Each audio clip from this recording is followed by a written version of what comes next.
What's going on there, everybody?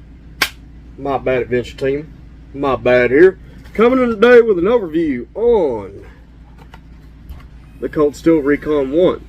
Now, this Cold Steel Recon 1, of course, was bought second, technically third hand.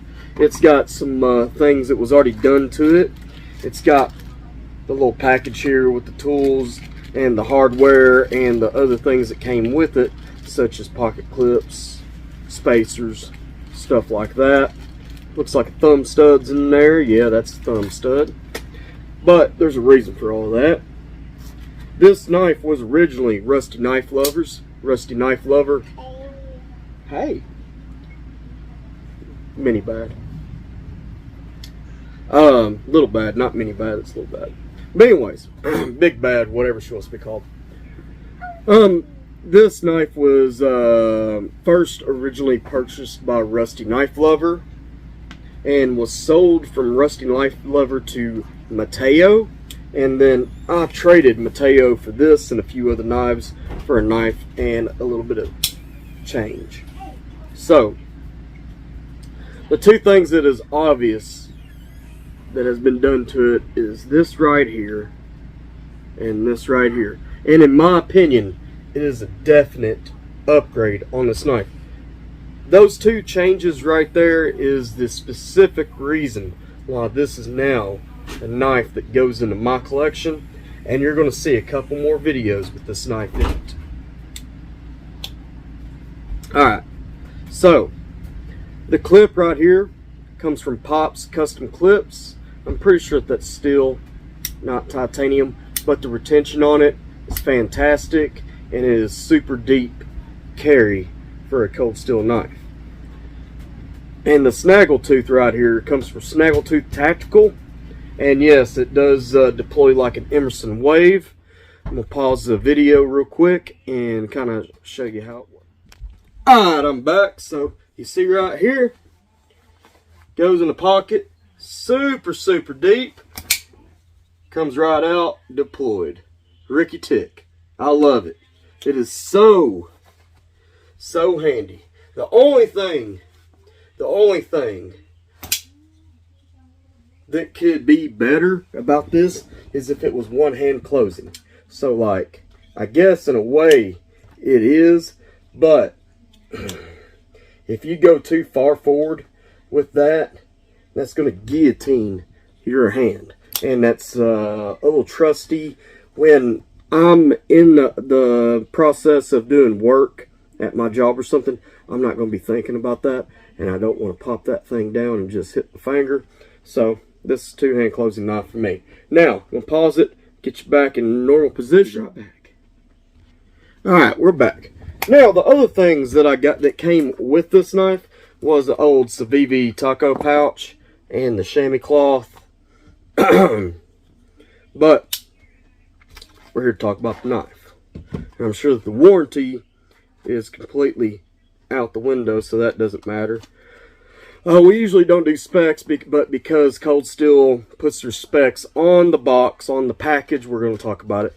The blade length is 4 inches. The steel is CPM S35VN, which is one of my favorite regular steels. It's not a budget steel, but you can't really say that S35VN is on the higher up. I mean, to me, it's still a wonderful steel, still a very great usable steel, still super steel in well, every way that I can think of.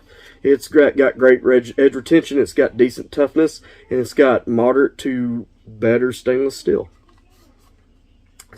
So it's still pretty good.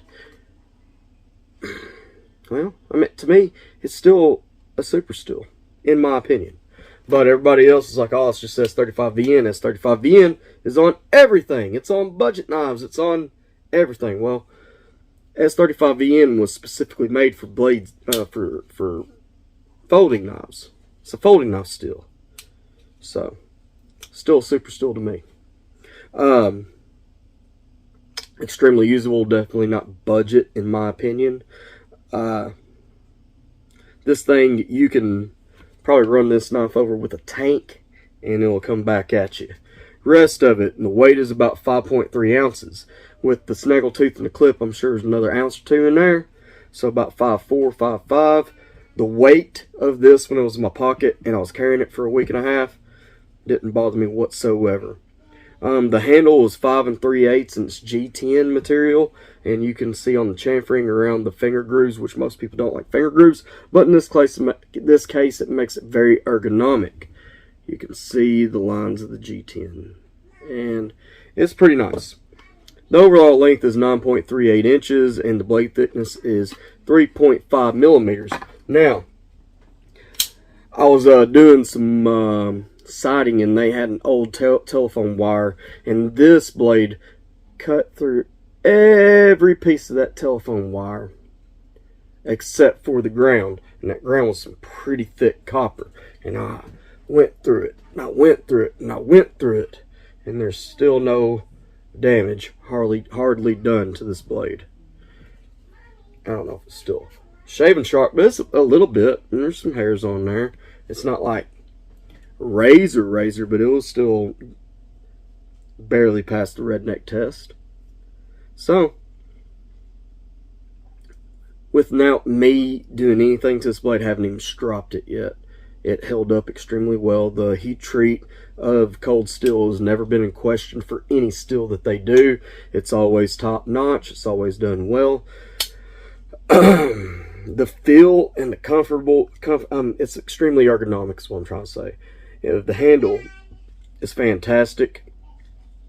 You can even kind of choke up to that point.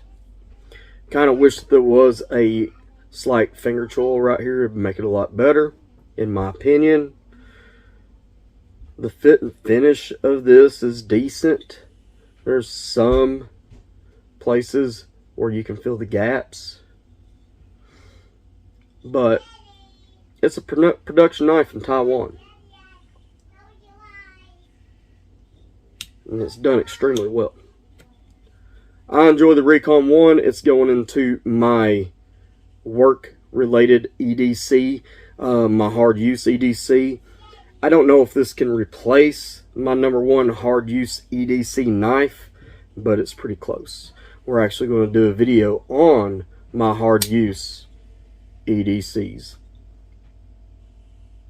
here pretty soon, and this is definitely going to be in it, so you're going to get to see it again, and I'm going to compare it to a bunch of other knives that is nothing like it, except for the fact that you can use them hard. That's it for me. Sorry about my voice. Been sick for about 3 weeks. My voice is crap. I'm trying to make it back. Hopefully I can do tomorrow's live with my my guest. His name is Christopher Julian, or Chris Julian. He's a bladesmith in Arkansas, and he's Arkansas Knife Barons bladesmith. So check that out. If you didn't catch it when it came out, it'll be logged up. I'm sure this video will come out a day or two after that. That's it for me. Please like, share, and subscribe. Comment on my bad's videos. Tell my bad what you'd like to see him do. Y'all have a good one now. Bye bye.